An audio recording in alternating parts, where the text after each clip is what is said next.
32 membres, 5 femmes, 13 nouvelles têtes, 11 partants. Voilà pour les chiffres du nouveau gouvernement d'après élection du Burkina. Présentation plus détaillée au cours de cette édition.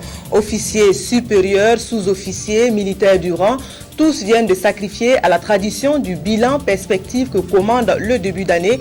Pour 2013, les forces armées nationales visent le renouveau qualitatif. Hors de chez nous, en Centrafrique, les rebelles de la Seleka se font plus ouverts au dialogue.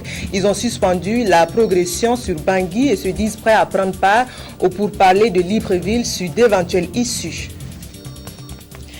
Voilà donc qui fait la une de l'actualité en ce jour. Bonsoir, merci de nous suivre. La composition du gouvernement d'après législative est connue depuis hier. Il compte 32 membres, dont 5 femmes.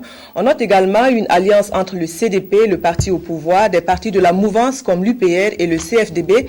On y trouve aussi des ministres issus du mouvement des refondateurs qui se sont illustrés par leur activisme en faveur des réformes politiques. La liste a été rendue publique hier par le ministre de la Communication pour parole du gouvernement. Dans le dossier qui suit, je vous propose de faire plus ample connaissance avec la nouvelle équipe gouvernementale avec Adjuma David Tombiano. C'est la première figure du gouvernement Tiao 3 que l'on découvre lorsqu'il arrive pour l'annonce de la composition de la nouvelle équipe. Alain Edouard Traoré est reconduit avec 18 autres collègues du cabinet sortant.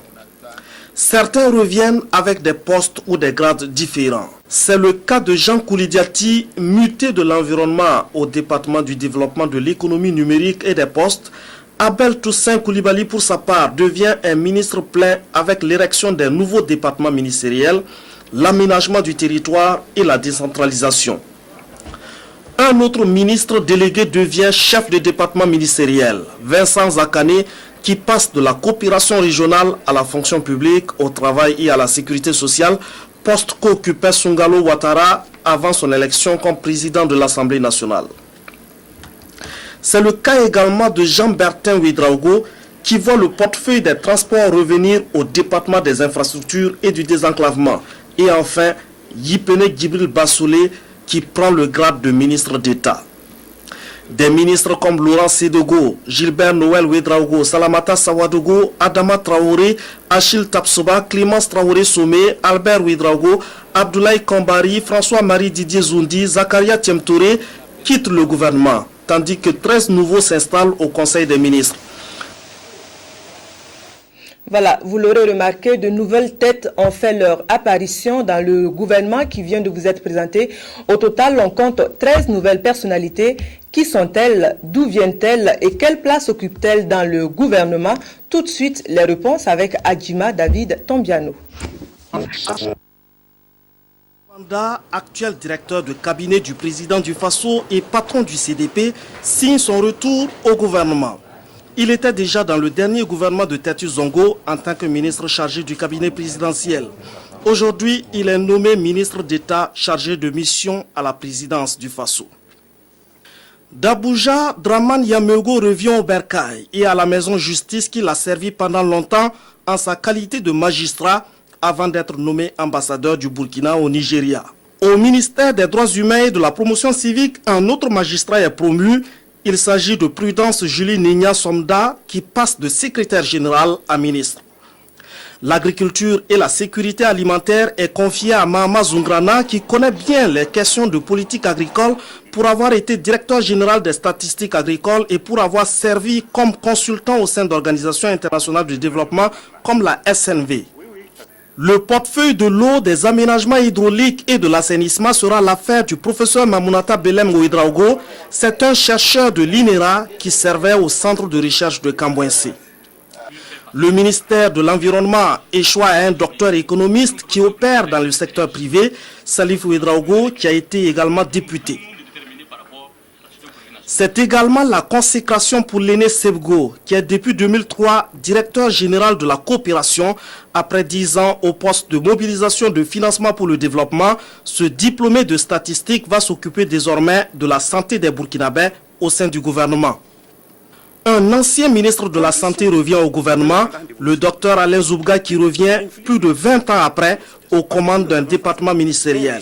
Il aura en charge l'action sociale et la solidarité nationale. Le docteur Bazga Émile Diala va gérer les problèmes de jeunesse, d'emploi et de formation professionnelle. Jusque-là, il était directeur exécutif du CAPES, le Centre d'analyse des politiques économiques et sociales. Gemdioda fait également un comeback pour reprendre les mêmes responsabilités qu'il occupait jusqu'en 2007. C'est le nouveau ministre délégué à l'alphabétisation. Baba Diémé lui cède les responsabilités de secrétaire général du gouvernement et du conseil des ministres à Poussi Sawadogo. Il pilotera les politiques de transport en tant que ministre délégué au ministère des infrastructures, du désenclavement et des transports. Et enfin, un nouveau ministre délégué à la coopération régionale, Thomas Palais, c'est un diplomate de carrière qui était avant cette promotion conseiller diplomatique du chef de l'État. Le grand absent de ce gouvernement reste l'ADF-RDA qui quitte l'exécutif après 7 ans de cheminement avec le parti majoritaire. Sur les raisons de telle situation, on écoute les explications du ministre de la Communication, porte-parole du gouvernement.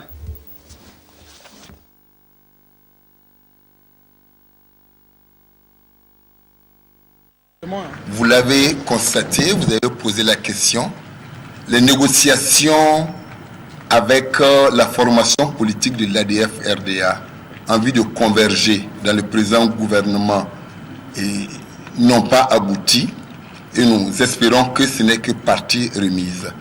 Et je pense que dans les jours à venir, son Excellence, Monsieur le Premier ministre lui-même va tenir une conférence de presse pour pouvoir vous donner davantage d'éléments autour de ces négociations qui n'ont pas abouti à ce que l'ADF-RDA accepte faire partie de ce gouvernement. Voilà, donc plus d'explications à suivre dans nos prochaines éditions. Et puis, pour une dernière fois, on feuillette les pages du volet agriculture de la vie de notre nation. 2012 a connu des faits marquants dans ce domaine. On retient essentiellement la tenue de la Journée nationale du paysan, les états généraux sur la filière coton, sans oublier la relative bonne campagne cotonnière sur l'ensemble du pays. Présentation des faits marquants de l'année, c'est un dossier signé de Nyarkite Da. L'un des faits les plus marquants de l'année 2012 dans le domaine de l'agriculture aura été sans conteste la tenue de la 15e édition de la Journée nationale du paysan. Reportée en 2011 à cause des soubresauts que le pays a connus, la JNP a réuni à Waiguya du 19 au 21 avril 2012 près de 1000 producteurs pour échanger avec l'exécutif sur leurs préoccupations. Ainsi, les délégués venus des 13 régions du Burkina, sans langue de bois, ont dépeint leur situation. Prix exorbitant des intrants, ensablement des barrages existants, pauvreté de plus en plus accrue dans le monde paysan, difficultés d'accès au crédit sont entre autres les problèmes soulevés par les producteurs à la rencontre de Waiguya. Les membres du gouvernement de l'époque concernés par les sujets se sont succédés au parloir pour apporter des réponses aux préoccupations des producteurs. La JNP, une tradition de la démocratie participative, constitue de nos jours une tribune pour renforcer constamment la confiance entre Blaise Compaoré et le monde rural. Et la 15e édition tenue sur fond de crise alimentaire a été un rendez-vous pour relever les grands défis. Changer de fusil d'épaule pour produire suffisamment afin de rattraper le manque à gagner de la campagne agricole 2011. C'est sur ce souhait que Blaise Compaoré renvoie les producteurs dans les différents champs pour la campagne agricole 2012. Production escomptée près de 5 millions de tonnes, toutes spéculations confondues. Pour y parvenir, producteurs et autorités ont convenu de mener la campagne sur le thème modernisation, professionnalisation de l'agriculture, rôle et responsabilité des acteurs. Avec une pluviométrie en baisse sensible, année après année, l'État burkinabé a opté pour de la variété améliorée et de nouvelles techniques culturelles. 2 mois après le lancement de la campagne, le ministre délégué en charge de l'agriculture effectue des sorties pour prendre le pouls de la campagne. Du nord au sud et de l'est à l'ouest, la campagne se présente bien et tout le monde s'accorde à dire que la campagne 2012 augure de bonnes récoltes et pourrait même dépasser les prévisions. C'est en tout cas la conviction des techniciens de l'agriculture et des producteurs eux-mêmes qui ont salué la générosité du ciel. Une générosité qui, du reste, a produit également des effets néfastes avec des inondations dans certaines localités. Des champs ont été envahis par les eaux dans plusieurs régions, occasionnant des sinistrés à qui il faut une aide d'urgence. L'année 2012 a été également une année durement frappée par la famine du fait de la campagne désastreuse de 2011, plongeant 170 communes de 29 provinces de 9 régions dans un besoin céréalier. L'une des mesures prises, l'opération Bondofa, en saison sèche, dont environ 50 000 tonnes étaient attendues pour ravitailler les zones affectées. Au finish, moins de 40 000 tonnes ont été récoltées, achetées par la SONAGES et vendues à un prix social dans les communes déficitaires. La filière coton a traversé en 2011, faut-il le rappeler, une grave crise entraînant la baisse de la production cotonnière.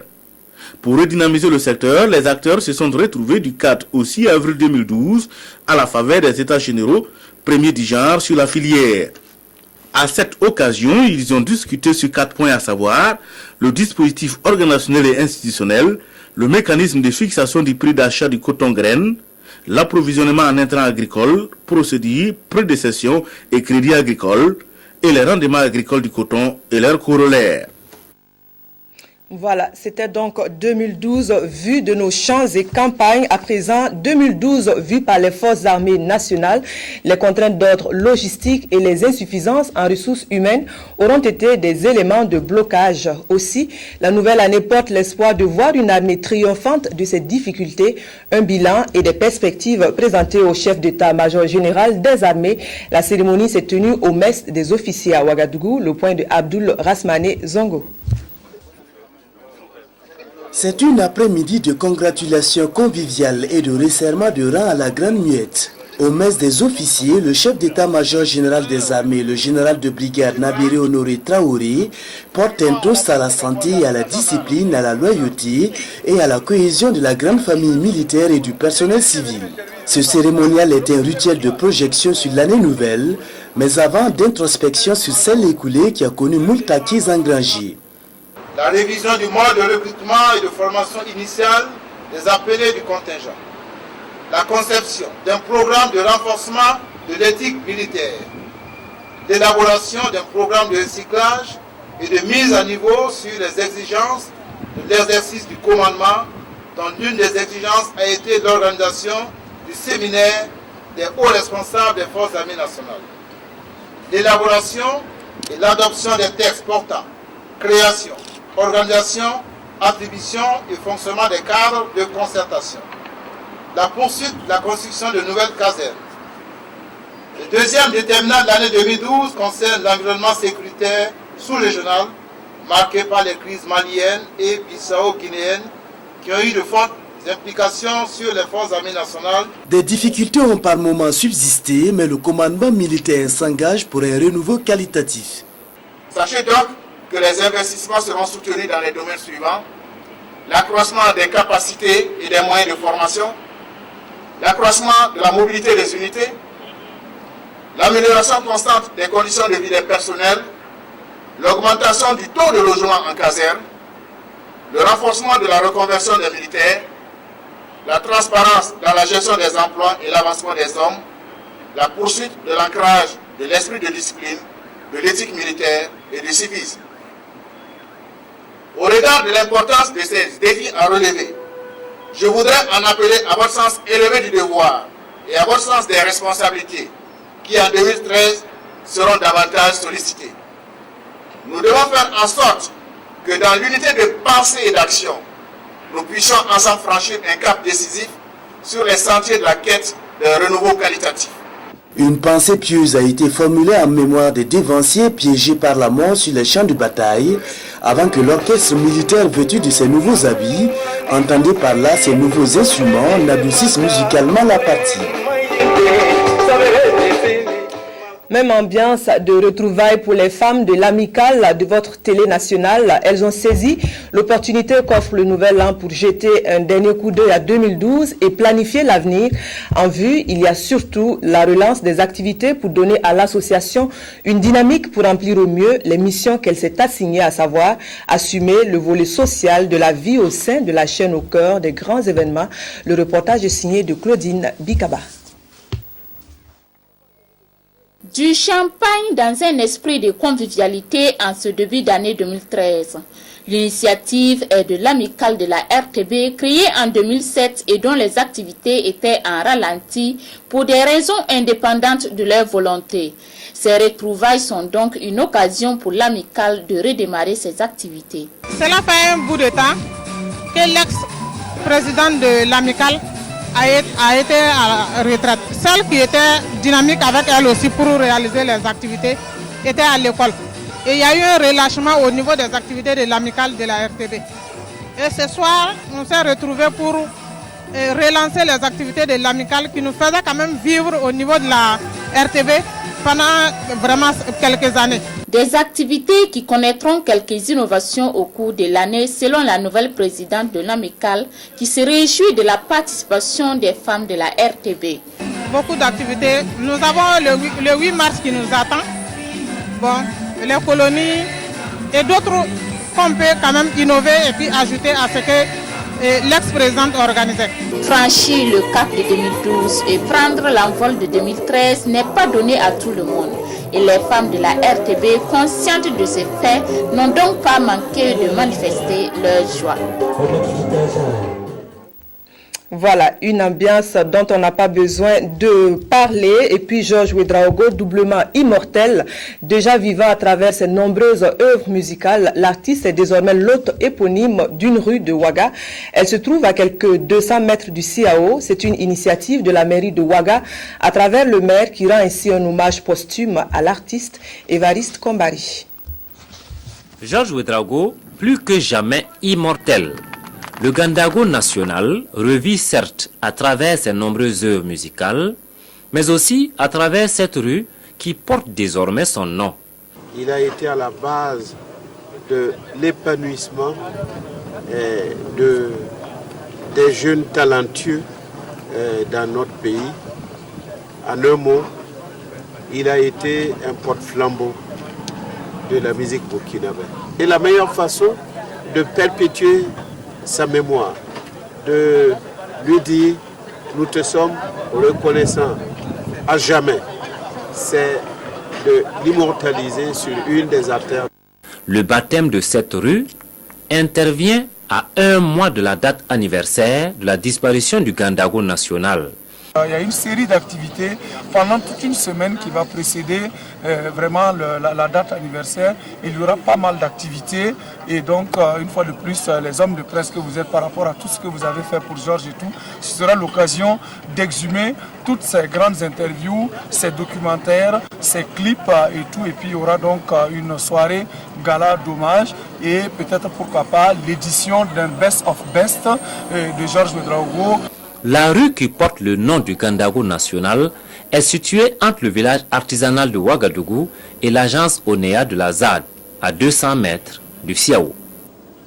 Chez nous pour regarder dans le répertoire de la culture pour l'année qui vient de s'écouler, encore bien présente dans les mémoires, la Semaine nationale de la culture s'est positionnée comme l'un des grands rendez-vous culturels, moment de compétition, d'apprentissage et de découverte. La dernière SNC a révélé au grand public un des instruments de musique de notre patrimoine culturel, le tiahoun, dont les rythmes ont entraîné plus d'un au cours de la grande fête de la culture de notre pays. Présentation de l'instrument avec Christine Koulibaly. Le tiahoun, le voici. Xylophone en paille propre à la société bois. À l'opposé du balafon ou du tambour, le tiahoun fait partie de la catégorie des instruments de musique dits ouverts, c'est-à-dire n'appartenant pas aux griots ni aux forgerons, généralement dépositaires des instruments musicaux en pays bois. Le tiahoun appartient aux nobles de la société bois et non pas aux griots. Eux, ils jouent le balafon ou le tambour. Le tiahoun était joué par nos grands-parents. Tout le monde peut utiliser le tiahoun, mais à quelque part, il y a d'autres en tout cas qui ne doivent pas normalement l'utiliser. Mais avec le changement des choses, il arrive à l'utiliser. Mais toutefois que tu l'utilises, ces personnes aussi ne peuvent plus jouer le balafon. Lui et puis le balafon ne se jouent pas ensemble. Quelle est donc l'origine de cet instrument? Le tiahoun, au fait, vraiment un truc mystère qui vient de la brousse. Le tchahun est un instrument purement ludique. C'était dans les occasions de... Quand par exemple on gagne une nouvelle femme dans le village, on prend le tchahun, on joue, on danse. C'est nous en tout cas, on faisait la danse avec ça pendant une semaine. Des fois, on part dans les cabarets, tu joues dans le cabaret et puis les gens sont contents, vous buvez l'heure que tu veux seulement, tu rentres. Ce n'est pas uniquement pour les fiançailles, mais c'est là-bas que ça a été quand même élargi. De nos jours, le tchahun s'est retrouvé dans l'univers de la musique tradie moderne et moderne. J'utilise l'instrument tchahun dans mes productions. Moi, j'ai pris ça en compte, moderniser ça, et essayer de voir si la musique moderne peut aller avec le son du tchahun. Et en définitive, j'ai vu que ça peut moderniser avec l'instrument tchahun. Les balles de l'Occident qu'apportaient les fils d'Éden, c'était des gens qui mouraient devant ces deux faits. Parce que là, quand on avait commencé le rap, on faisait plutôt du rap genre style américain ou purement français, alors que les instruments en fait ne répondaient pas à nos cultures. Donc du coup, le message, quand tu veux le véhiculer, tu étais beaucoup plus limité. Comment pouvoir convaincre par exemple nos frères du village que ce que tu fais dans le rap était bien. Parce que quand on voit rap, on voit France, on voit Amérique.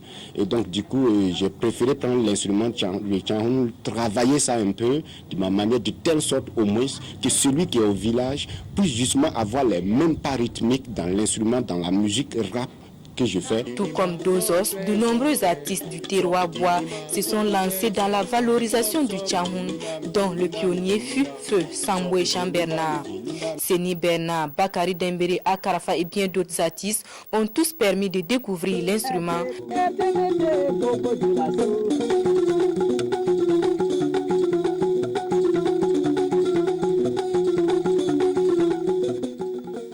Voilà, c'est donc en musique que nous refermons cette édition. Merci de l'avoir suivi. Nous vous retrouvons demain. Bonsoir.